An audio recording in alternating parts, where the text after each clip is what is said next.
So last night while I was patrolling in the Soho Bar District, I observed a vehicle driving down Kennedy Boulevard in an attempt to turn the wrong way head on towards me on Armenia Avenue. It immediately corrected itself and continued down Kennedy, so I went behind the vehicle to pull it over. Just prior to stopping, it went the wrong way again up Tampania. The vehicle finally pulled over, and during my investigation, I had determined that the driver was impaired for driving the wrong way as well, and I had arrested him and was on my way to jail with him.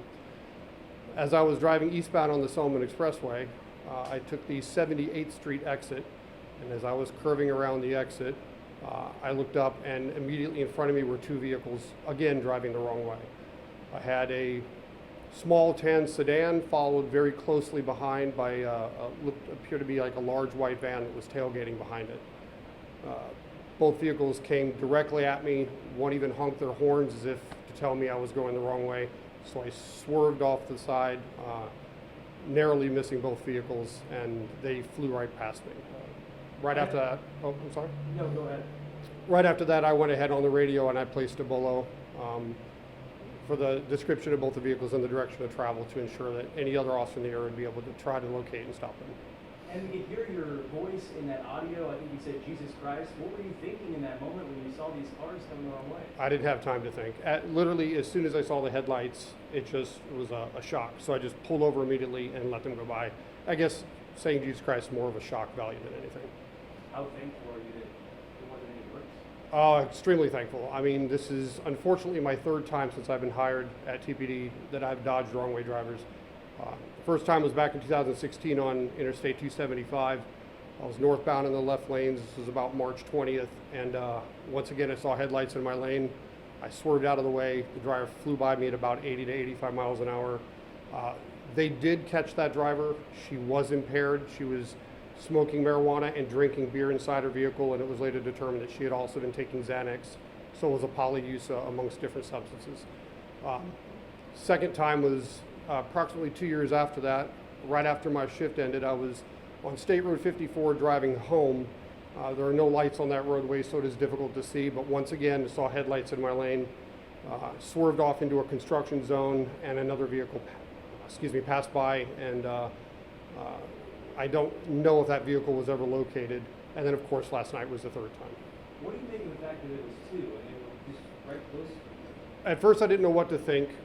However, I guess with my training and experience of being a DUI officer for many years, I know that impaired drivers had a tendency to tailgate each other. It's very common that when we find drunk drivers that they're right on the back bumper of another vehicle.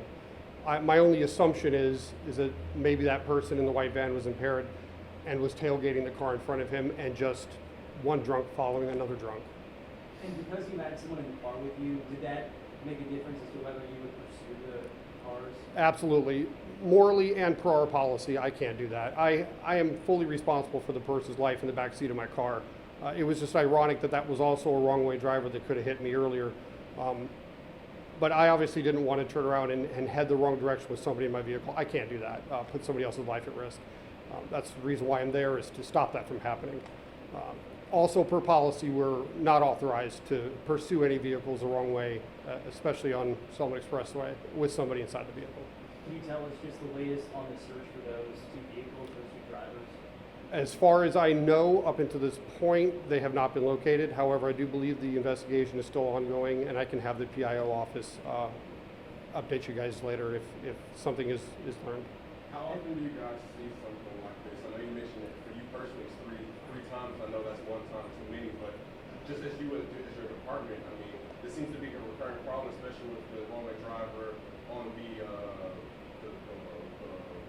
ramp. What was the Pinellas Bridge? The bridge. Or at the Skyway Bridge, Skyway right. Bridge, that incident was the same too. I believe that was a trooper driving a Okay. Tahoe. If I'm not mistaken, she survived that, thankfully. That was a pretty nasty accident, though.